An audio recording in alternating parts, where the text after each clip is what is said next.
जय हिंद दोस्तों, मेरा नाम है HR ढुल। आप देख रहे हैं वारूम क्लासेस। आज हम पढ़ने जा रहे हैं क्लास 6 में साइंस में चैप्टर नंबर 12। चैप्टर का नाम है इलेक्ट्रिसिटी एंड सर्किट्स। तो चलिए चैप्टर में हम देखते हैं क्या क्या हम सीखेंगे, क्या क्या नई नई चीजें हम जानेंगे। तो चलिए देखते हैं हम पहले कि कहाँ कहाँ और क्यों इलेक्ट्रिसिटी को यूज करते हैं।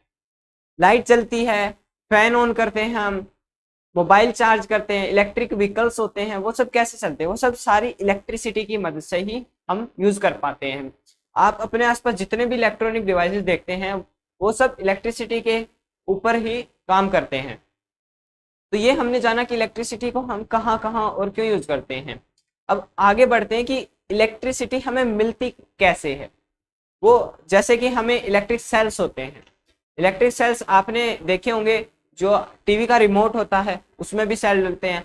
आपकी जो रिमोट कंट्रोल कार्स होती हैं उनमें भी जो हम कंट्रोल करते हैं वो सेल की मदद से करते हैं। तो ये सेल क्या करता है जिसकी वजह से वो सब चीजें चलती हैं?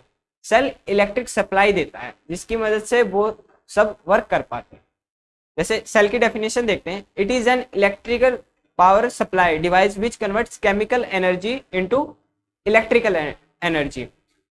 जो ये सेल होता है इसके अंदर एनर्जी केमिकल के फॉर्म में स्टोर होती है और फिर ये उस केमिकल एनर्जी को इलेक्ट्रिक एनर्जी में कन्वर्ट करके चीजों को वर्क करवाता है। जो सेल होता है उस पे एक पॉजिटिव टर्मिनल होता है, एक नेगेटिव टर्मिनल होता है। जो ये मेटेलिक कैप होती है ऊपर की, ये हमारा पॉजिटिव टर्मिनल होता है और जो ये मेटेलिक डिस्क होती है ये हमारा होता है negative terminal. When the chemicals in the electric cells are used up, the electric cell stops producing electricity. अब सही बात है भाई, जो इलेक्ट्रिक सेल होता है वो केमिकल एनर्जी की मदद से इलेक्ट्रिसिटी प्रोड्यूस करता है। जब वो केमिकल ही खत्म हो जाएगा तो इलेक्ट्रिसिटी बनेगी कैसे? तो वही यहाँ पे हमने लिख रखा। अलग अलग टाइप के सेल्स होते हैं, वो सब उनकी कैपेसिटी पे होता है कि वो कितनी हमें इलेक्ट्रिक सप्लाई दे पाएंगे। जैसे ये आपने अलग अलग टाइप के देखे होंगे सेल्स डेली यूजेस में।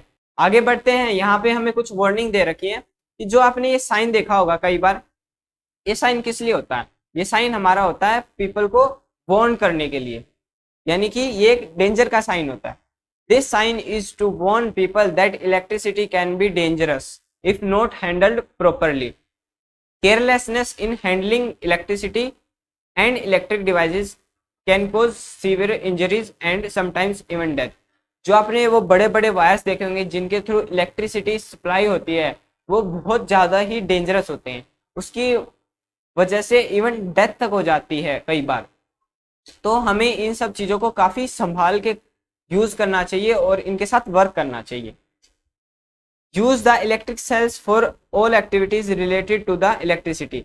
तो इसी वजह से हमारी जो एनसीईआरटी में भी एक्टिविटीज हैं उन सब के लिए हम बहुत ही कम इलेक्ट्रिक सप्लाई वाले डिवाइसेस का यूज करते हैं। जैसे इलेक्ट्रिक सेल्स होते हैं जो रिमोट में डलते हैं, उनसे हमें ज्यादा हार्म नहीं हो पाएगा कुछ भी।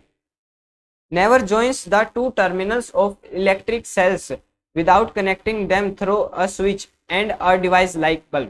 ये क्या कह रहा है कि जो टू टर्मिनल्स होते हैं उन्हें आपस में ज्वाइन नहीं करना चाहिए बिना किसी स्विच या डिवाइस के। तो ये क्यों कह रहा है? ये इसलिए कह रहा है कि अगर हम ये कर देंगे ना तो जो केमिकल्स होते हैं in electric cell get used up very fast and the cell stop working.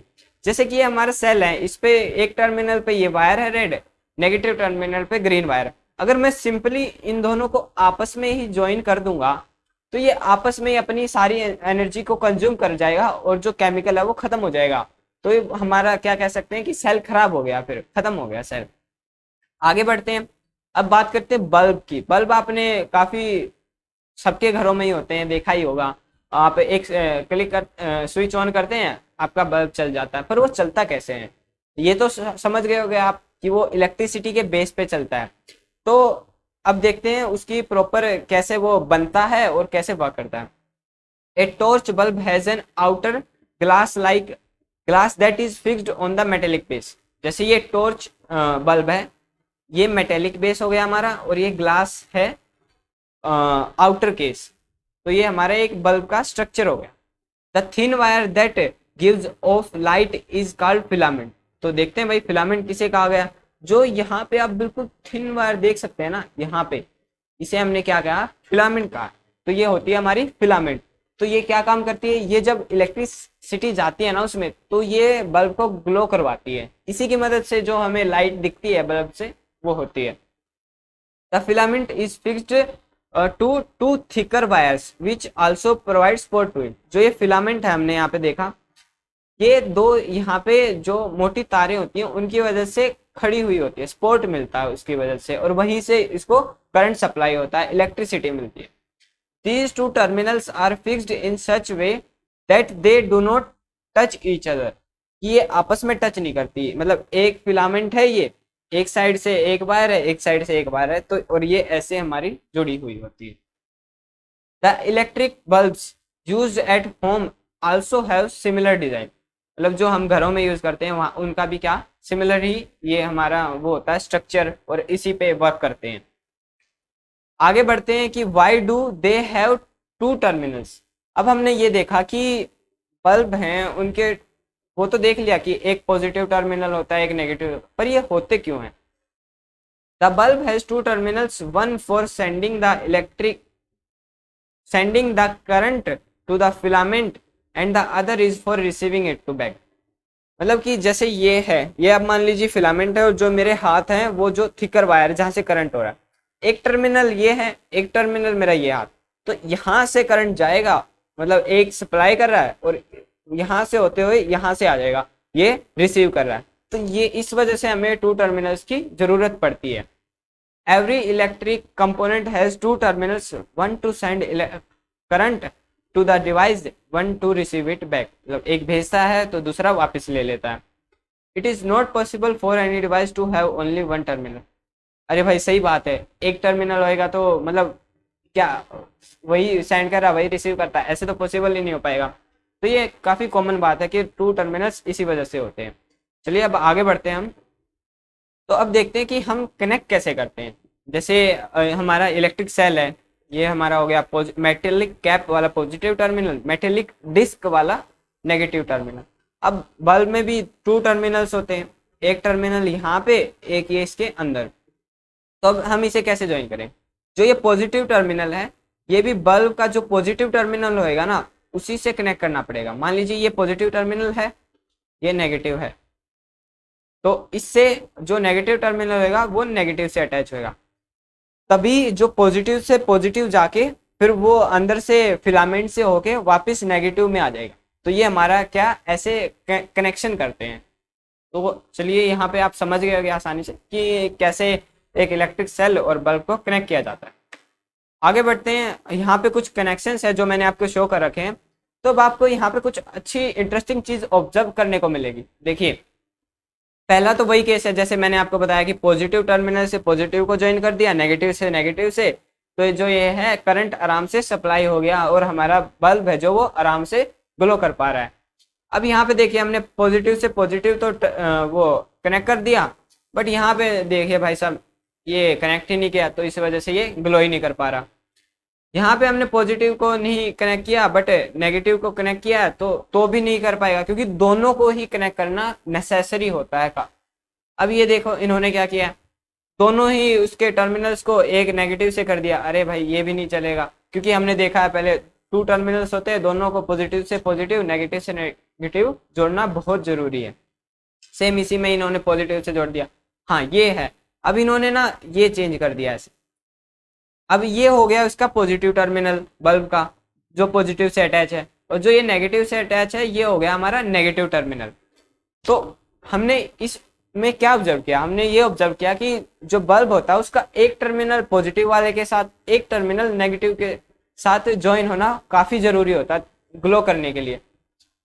बाकी सब केसेस में वो ग्लो ही नहीं कर पाएगा। चलिए आगे बढ़ते हैं। अब बात करते हैं इलेक्ट्रिक सर्किट क्या होता है।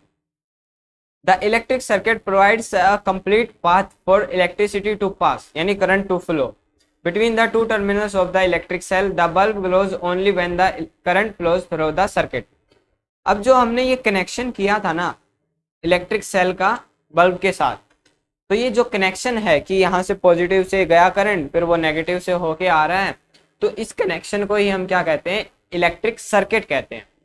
When the terminals of the bulb are connected with that of electric cell by wires, the current passes through the filament of the bulb, this make the bulb glow. हाँ वही बात है कि जो उसके टर्मिनल से कनेक्ट कर दिया तो करंट पास हो रहा है, फिर फिलामेंट से जा रहा है, फिर वापस उसी नेगेटिव टर्मिनल में वापस जा पा रहा है, इस वजह से बल्ब है हमारा वो फिर ग्लो कर पा रहा है। ये हमने पहले सीख ही लिया, अच्छे से पीछे देख भी लिया कि कैसे हमें कनेक्ट करना पड़ता है। Sometimes an electric bulb does not glow even if it is connected to the cell. कई बार आपने देखा होगा कि जो बल्ब है वो हमने कनेक्ट भी अच्छे से कर दिया, टर्मिनल्स को सही से ज्वाइन कर रखा है, तब भी ग्लो नहीं करता, तो उसका एक क्या रीजन होता? उसका रीजन हो सकता है कि वो बल्ब है फ्यूज हो चुका। फ्यूज मतलब क्या समझे आप?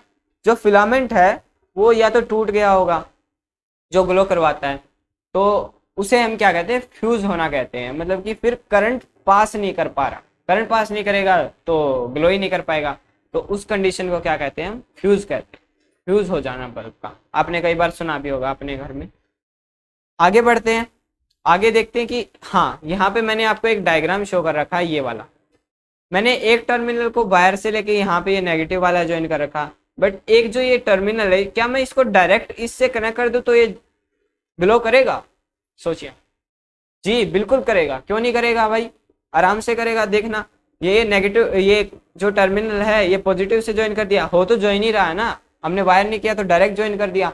तो जब भी हम इसको टच करेंगे ना तो ये सर्किट पूरा हो जाएगा, करंट पास करेगा तो ये ग्लो करेगा, हटा लेंगे ग्लो करना बंद हो जाएगा। तो ये एक टाइप की आपको नहीं फील आ रही कि टॉर्च जैसा काम कर रहा है? लगा लिया तो ग्लो कर रहा है, नहीं लगाया तो ये ग्लो नहीं कर रहा। तो ये हमारा बिल्कुल ऐसे टॉर्च जैसा हो चुका है। आगे बढ़ते हैं, हम आगे देखते हैं कि इलेक्ट्रिक स्विच क्या होता है। आपने क्या क्या देख लिया? बल्ब देख लिया, इलेक्ट्रिक सेल देख लिया, उनको कैसे ज्वाइन करना है, सर्किट कैसा बना। अब देखते हैं स्विच क्या काम आता है हमारे उस कनेक्शन में। We had an arrangement for switching on off our home had made torch by moving the base of the bulb away from the tip of the cell. पिछले जो आपने डायग्राम में देखा कि ऐसे मतलब उसके जो बेस को, टर्मिनल को ऊपर नीचे कर रहे थे तो वो एक टॉर्च की तरह हमारा काम कर रहा था। तो वही उसको हम एक स्विच की तरह कह सकते हैं कि हमने ज्वाइन किया तो ऑन स्विच हो गया, हटा दिया तो ऑफ स्विच हो गया।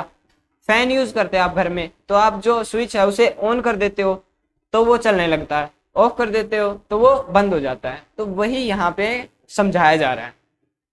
This was a simple switch, जो हमने पीछे देखा वो एक सिंपल स्विच था, but not very easy to use. Easy to use तो होगा नहीं, अब आप बार बार ऐसे मतलब हाथों से लेके उसे टच करवा रहे हो फिर हटा रहे हो, ये काफी मतलब अच्छा नहीं रहेगा ना। We can make another simple और easier switch to use in our circuit. तो देखते हैं वो कैसे बनता है। A switch is a simple device that either breaks the circuit और कंप्लीट्स इट। सही बात है भाई, बिल्कुल। जो स्विच होता है वो या तो सर्किट को ब्रेक कर देता है या कंप्लीट कर देता है। कंप्लीट होता है तो करंट पास होता है, डिवाइस वर्क करते हैं। ब्रेक हो जाता है तो वो फिर करंट पास नहीं करता, तो वो वर्क ही नहीं कर पाते। The switch used in lightning of electric bulbs and the other devices in homes work on the same principle through their designs, although their designs are more complex। हाँ, ये इसी पे बेसिस पे हमारे जो घरों में स्विच लगे होते हैं वो काम करते हैं, बट उनका थोड़ा सा कॉम्प्लेक्स होता है जो भी हमारा डिजाइन होता है। यहाँ पे हम काफी सिंपल की बात करें, बिल्कुल बेसिक वाले की। जो ये मैंने आपको डायग्राम दिखाया है, यहाँ पे मैंने एक आपको सर्किट बना के उसमें स्विच का बताया कि कैसे हम स्विच को यूज करते हैं। तो यहाँ पे जो मैंने यहाँ पे थर्माकोल शीट लिया है, फिर यहाँ पे दो पिन लगा दिए जिनसे वायर अटैच है, और एक ये वायर से इनके टर्मिनल्स अटैच हैं बल्ब और सेल के। तो ये जो हमारी पिन है, सेफ्टी पिन आपने देखी होगी, इसको जब ये ऐसे है तो ये ऐसे मतलब ये सर्किट अभी इनकम्प्लीट है, स्विच यानी ऑफ है, करंट पास नहीं हो रहा, बल्ब नहीं ग्लो कर रहा। अगर ये हम इसे घुमा के यहाँ पे अटैच कर देंगे, अटैच करने से क्या हो जाएगा, हमारा जो बल्ब है वो ग्लो करने लग जाएगा, यानी कि जो स्विच है वो क्लोज हो चुका है, हमारा सर्किट कंप्लीट हो चुका है, करंट फ्लो कर रहा है। तो ऐसे ही हम अपना स्विच एक सिंपल स्विच बना सकते हैं अपने घर में। चलिए आगे बढ़ते हैं, आगे देखते हैं। यहाँ पे मैंने एक डायग्राम से आपको जो भी अब तक पढ़ा है वो सारा समझा रखा है कि कैसे रियल लाइफ में यूज होता है। तो ये जैसे टॉर्च है, तो इसमें एक बल्ब लगा होता है, सेल होते हैं इलेक्ट्रिक सेल, जिनकी मदद से इलेक्ट्रिसिटी मिलती है, करंट मिलता है। फिर जो ये वायर देख रहे हैं आप, जो यहाँ से जाती जाती ये बल्ब के टर्मिनल से अटैच है, फिर ये जो टर्मिनल है, यानी ये एक पूरा सर्किट बना रहा है जहाँ पे पूरा करंट की साइकिल है वो घूमती है। इलेक्ट्रिक सर्किट देखा है फिर ये हमने। और जो ये आप देख रहे हैं ब्लैक कलर का स्लाइड स्विच, इसको ऊपर नीचे करते हैं तो क्या होता है, हमारा सर्किट ऑन क्लोज या ओपन होता है, जो कि ये हो गया हमारा फिर एज ए स्विच काम कर रहा है। तो इससे जो हमने टॉर्च के डायग्राम से जो अब तक पढ़ा है वो हमने सब प्रैक्टिकल वे में सीख लिया कि कैसे ये सब चीजें हमारी काम आती है, वर्क करती है। आगे बढ़ते हैं। अब मैंने आपसे एक दो ये टेबल में कुछ क्वेश्चन पूछे हैं, आपको इनका आंसर देने का ट्राई करना है काफी अच्छे से। What if we use other materials other than pin to complete the circuit? जैसे हमने उस सर्किट में पिन का यूज किया था, जिससे फिर वो अटैच करने पे सर्किट पूरा होने से बल्ब ग्लो कर रहा था। क्या अगर हम उसकी जगह कॉटन ले ले या रबर बैंड ले ले तो वो ग्लो करेगा? नहीं करेगा। क्यों नहीं करेगा भाई? क्योंकि वो जो सब्सटेंस है, मटेरियल है, वो इलेक्ट्रिक करंट को पास नहीं करते। जैसे कि यहाँ पे मैं आपको अच्छे से समझाता हूँ।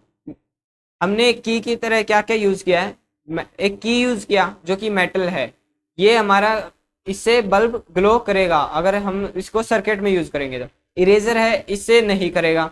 प्लास्टिक है, इससे भी नहीं करेगा। वुड से भी नहीं करेगा। ग्लास से भी नहीं करेगा। आयरन नेल से करेगा। तो हमने इसमें क्या ऑब्जर्व किया, जो कि मेटल है वो सब इलेक्ट्रिक करंट को पास कर देते हैं। आपके सर्किट में जब अटैच होते हैं तो वो करंट इलेक्ट्रिसिटी को पास करते हैं। उन्हीं की मदद से जो हमारा वो है सर्किट पूरा हो जाता है और बल्ब ग्लो करता है। चलिए आगे बढ़ते हैं। अब देखते हैं कि जो हमने ये सब्सटेंस और मटेरियल देखे, इनको दो कैटेगरी में डिवाइड कर रखा है, जिनकी किस बेसिस पे, इलेक्ट्रिक करंट को पास करने के बेसिस पे। तो पहले देखते हैं conductors. Materials which allow electric current to pass through them are conductors of electricity.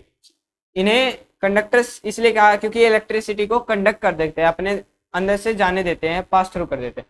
वही देखते हैं insulators. Insulator do not allow electric current to pass through them. ये बिल्कुल ही मना कर देंगे, भाई नहीं जाना, वही रुक जाओ, ये करंट को पास नहीं करते। एग्जांपल्स देखते हैं कंडक्टर्स के। Aluminium, copper, gold, graphite, iron, water, wet cotton, क्योंकि जो कॉटन है वेट कर दिया, वाटर आ गया उसमें, इस वजह से वो करंट को पास कर देगा। इंसुलेटर के एग्जाम्पल है cotton, thermocol, sheet, would, rubber, plastic, जो कि करंट को पास नहीं करते। यहाँ पे एक वार्निंग दे रखी है मैंने कि जो ह्यूमन बॉडी होती है, जैसे मैं हूँ, ये सबसे बेस्ट कंडक्टर होती है इलेक्ट्रिसिटी का। अगर आप डायरेक्टली टच कर दोगे किसी भी वायर को जिसमें काफ़ी ज़्यादा अमाउंट में करंट है, तो आपकी अंदर से पास हो जाएगा और वो आपकी मतलब इवन डेथ भी हो सकती है, इतनी ज़्यादा कंडक्ट हो जाती है इलेक्ट्रिसिटी। यही लिख रखा, your body is a conductor of electricity, therefore be careful when you handle electric appliances. तो आगे से जब भी यूज़ करें ग्लव्स वगैरह, रबर ग्लव्स, क्योंकि रबर ग्लव्स क्या होते हैं, इंसुलेटर होते हैं, उनका यूज़ करते हैं हम इलेक्ट्रिसिटी के डिवाइस के साथ वर्क करने में। Insulators like rubber, plastic are used for covering electric wires, plug tops, switches, other parts of electric appliance। वही जो मैंने अभी आपको बताया कि रबर और प्लास्टिक इंसुलेटर होते हैं, इन्हीं को यूज करते हैं जो वायर होती है उनकी कवरिंग के लिए, स्विच के लिए।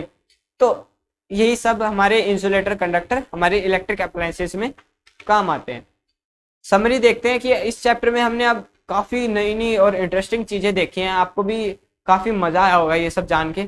इसमें हमने देखा कि जो सेल होता है वो इलेक्ट्रिसिटी का सोर्स होता है, उसमें दो टर्मिनल होते हैं। फिलामेंट क्या होती है, जो बल्ब को ग्लो करवाती है। जब करंट पास होता है तब बल्ब ग्लो करता है। उनके टर्मिनल्स दो होते हैं, उनको अच्छे से अटैच करना चाहिए, मतलब positive to positive, negative to negative. तब स्विच के बारे में देखा कि ये सिंपल डिवाइस होता है जो कि सर्किट को ब्रेक करता है और कंप्लीट करता है। मटेरियल्स देखे, कंडक्टर जो इलेक्ट्रिसिटी कंडक्ट करते हैं, पास करते हैं, इंसुलेटर जो पास नहीं करते। चलिए, आपको ये वीडियो काफ़ी अच्छा लगा होगा, होपफुली आपको ये सब चीज़ें समझ आ गई होंगी और काफ़ी इंटरेस्ट भी आया होगा। मिलते हैं नेक्स्ट वीडियो में, देखते रहे वारूम classes. Have a nice day, bye.